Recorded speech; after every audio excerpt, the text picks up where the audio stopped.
कुंडली में ज्योतिषी बनने के क्या योग होते हैं, उसी बारे में आप जानकारी दे रहे हैं। यदि ज्योतिषी बनना चाहते हैं, तो एक चीज़ यहाँ पे कंपल्सरी होती है, आपको साधना फील्ड में उतरना पड़ेगा। क्यों? क्योंकि है ना, जो आप वाणी किसी के लिए बोलते हैं, तो आप आपके पास कुछ होगा तभी तो उसकी वो चीज़ काम करेगी। जैसे यदि आपके पास सिद्धि है या आप एक ही मंत्र का बार-बार जाप कर रहे हो, तो स्वतः वो सिद्ध हो जाता है। फिर आपने कुछ बोला, तो आपका जो तप है, उसमें से कुछ अंश निकल कर सामने वाले के पास चला जाएगा।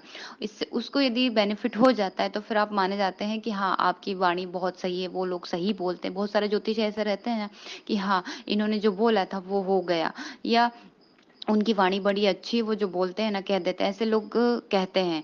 तो आज हम ज्योतिषी बनने के ही जो सूत्र होते हैं उसके बारे में बात कर रहे हैं। नमस्कार दोस्तों, मैं प्रज्ञा आपका हार्दिक स्वागत करती हूँ अपने प्रोग्राम में। दोस्तों, मेरे व्हाट्सएप नंबर, यदि किसी को भी कुंडली से रिलेटेड जानकारी चाहिए, कुंडली बनवाना हो, तो आप इस पे संपर्क कर सकते हो और इसके चार्जेस हैं। और यदि मेरा प्रोग्राम आपको अच्छा लग रहा है तो लाइक करें, शेयर करें, प्लीज़ सब्सक्राइब ज़रूर करें। दोस्तों, यदि हम भाव देखते हैं और कुछ ग्रह भी इसमें ज़रूरी होते हैं। जैसे हम भाव देखें तो जो सेकंड भाव होता है वो वाणी का होता है। तो यहाँ बुध बैठ जाए और गुरु बैठ जाए या इनकी दृष्टि पड़ जाए, क्योंकि हम जो कह रहे हैं वह सही हो जाए, बुद्धि के मान सकते हैं हम, विचार जो आते हैं वो सेकंड भाव ज़्यादा ज़रूरी हो जाते हैं। उसके बाद पंचम भाव जो हम कह सकते हैं कि नए-नए जो रिसर्च होता है, विश्लेषण होता है, तो वो भी हमारे ज्ञान का भाव होता है। तो वहाँ पे यदि अच्छे ग्रह की प्लेसमेंट हो तो भी ये योग देखने को मिलते हैं। इसके बाद जो नवा भाव होता है, जो हमारा भाग्य भाव होता है, धर्म का भाव होता है, वो भी यदि अच्छी कंडीशन में हो, जैसे वहाँ पे गुरु बैठा हो या अच्छा शुक्र बैठा हो, मतलब जो भी ग्रह बैठा हो वहाँ पे, वो बली अवस्था में हो, और यदि वो हमारे बली है, तो फिर हमारे भाग्य के साथ हमें हमेशा मिलता रहेगा। जो हम जो भी प्रेडिक्शन करेंगे, तो वो फिर फलित होती है।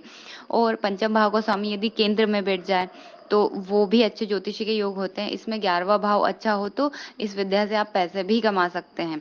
इसके साथ ही जो होता है केतु, केतु क्या होता है? अंतर्ज्ञान होता है, जो अंदर की चीज़ें बोल सकते हो, गुप्त रहस्य, गुप्त खोज, इनको वो डेवलप्ड कर देते हैं।